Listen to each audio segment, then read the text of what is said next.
She was going to be a nurse, and she said, I want to change my major. I go, okay.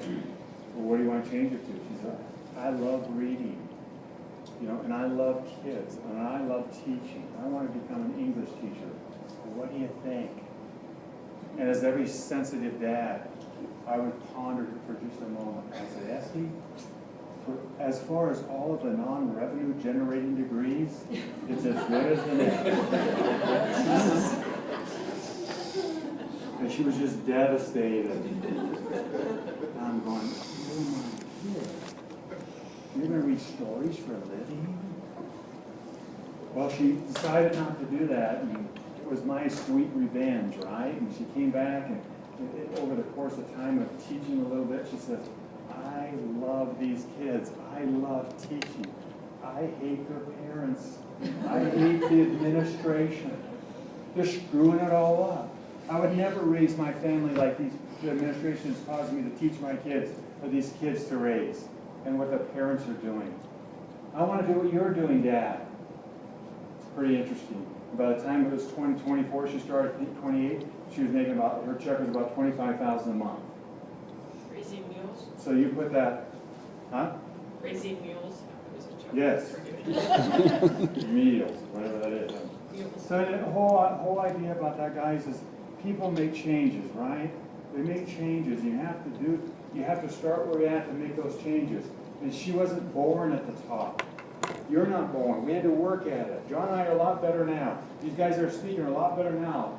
Jeff's about the same, but everybody else has gotten better, okay? So when you see him come up here with his little tie and, these little pants, he's dancing around, he's got those little flip-flops.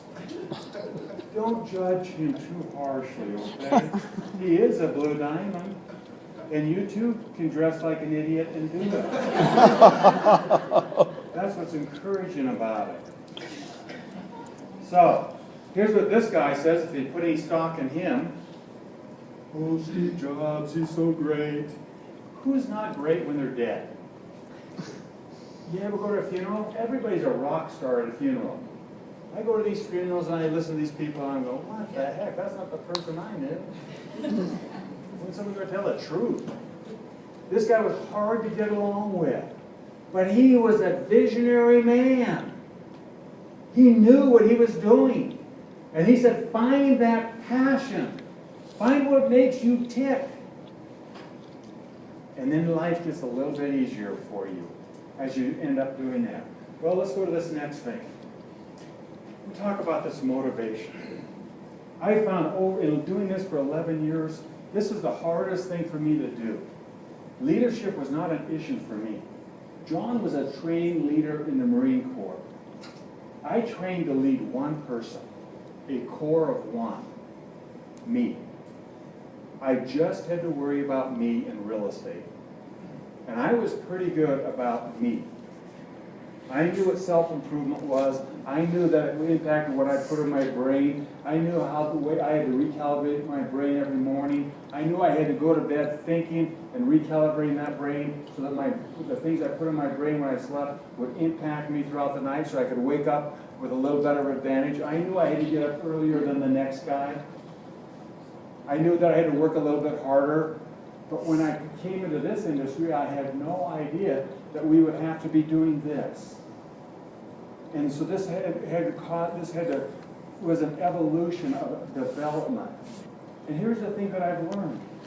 If we don't educate people and teach them a skill set, a real skill set, they will never do anything. The biggest issue that we have right now, Heather, is, you know what it is? Amber, I'm sorry, said Heather. You're going to show me it. Is that people will leave here and they go home and you think she's going to do it by herself. And they don't chase the business. She sees it. She wants it. These two guys sitting in the back here, they see it. They put all these lists together, right? They haven't even categorized them or prioritized them because nobody's really ever worked with them. And they see it and they go home and her leaders think that they're just going to go do it.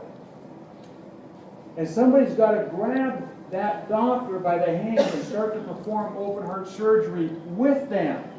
They have to show them how to do it. Right? Keith, Keith just beats me over the head on this because I'm not a very good teacher. You know, and he reminds me of that. I'm okay with it.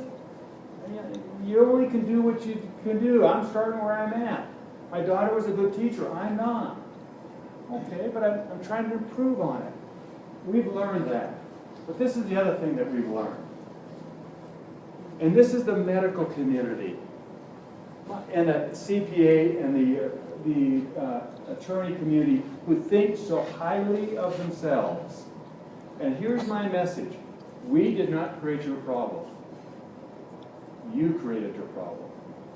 And the government created your problem, not us. We are your solution. Don't begrudge us. We're your way out. If you choose to meet us halfway.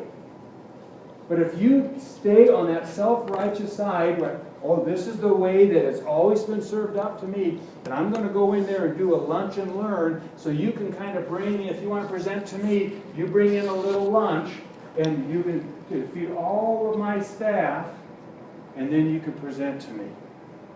I have never done that one time. My attitude is, doctor, if you buy me lunch, I will show you the way out of the corner that you painted yourself into.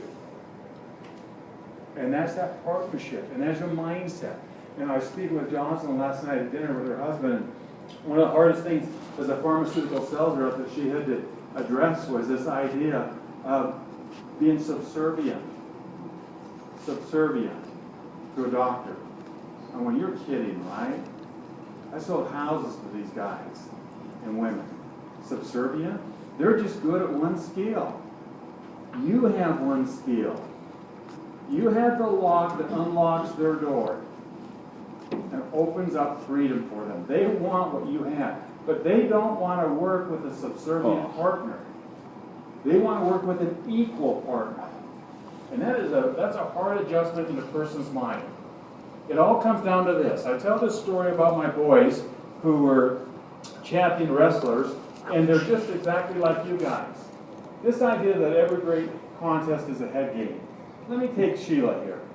I could put her in a headlock, and I guarantee you wherever I take Sheila's head, her body's going to follow.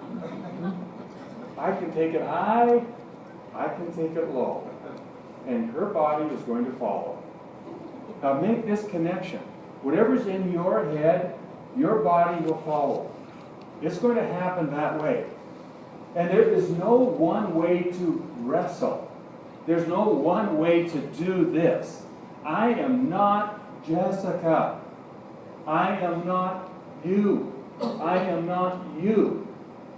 I am me, and you are not me. But we have to be the best people that we can be that create this partnership. So sometimes we just say, oh, it's got to just be about the product. It's got to be about the product. And the next guy goes, hey, it's just got to be about the business. It's just got to be about the business, right? And in truth, you can't have one without the other.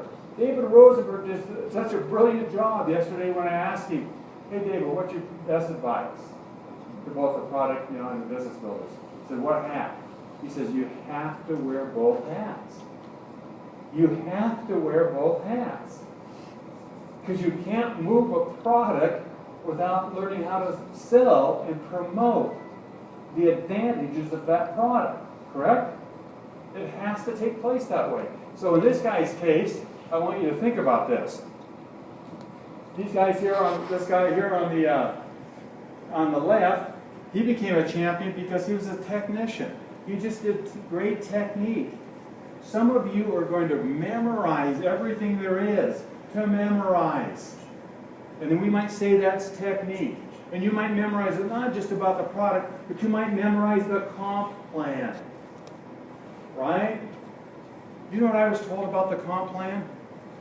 The more you work, the more you get paid. And for some people that works. It didn't work for me.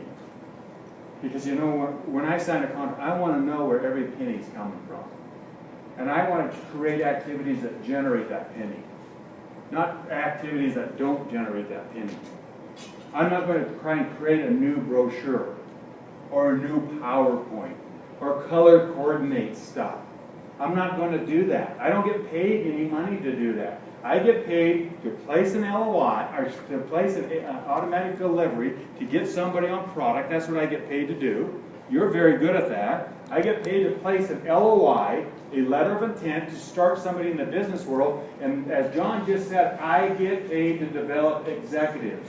If I do those three things, the rest of it will take care of itself. That's what I get. Joe, we tracking here? You're a technique guy. Here's the technique. Get them on product, place a letter of intent, and get them to executive. That's the technique. That's what we do. Now, that's what he did to win a championship. This guy over here won a championship by doing it a different way. He said, I'm just going to muscle them. I'm going to grab them by the head. I'm going to hurt them so bad, I'm not even going to make this cerebral. Is that the right word? I'm not even going to make this a mental thing at all. I'm just going to choke the life out of them until they just quit. And so at Columbine High School, he wrestled 165. He bench pressed 365. His senior year, it's still a record for 165. And then my youngest son in the middle, he was a merger of both. He said, I'm not going to become a musclehead like this brother, and I'm not going to be a complete mental guy like this guy. I'm going to do it my way. So if you go out in our horse barn, it's still there. His jump rope, and he's got this, instead of lifting all these powerful weights, he's got this pull-up bar and this sit-up bar that he made by himself hanging from the rafters. And that's what's his workout morning and night as he fed the horses. It's fascinating to watch the different philosophies. You can't just do it one person's way. Does that make sense? It's got to be a combination of those. And you find that voice. We talked a little bit about this Thursday night. It's not our motivators that do it. It's the removal of these inhibitors that really get the job done. Those are the people that really get it done when they remove those inhibitors. Well, who removes those? I think this event removes some inhibitors. I personally believe that you are better off than when you walked in here Thursday night. If we're not, we have failed you. Right? We have failed you. And you have to understand that most people are going to be doing this part-time. You can't really learn all of this and take the time to teach it to somebody. Let us do it, and you come support that. And that creates that system. Right, doctor? My goodness. It's the system that will create the energy that makes this thing flow. So that being said, I thought we had the best of both worlds.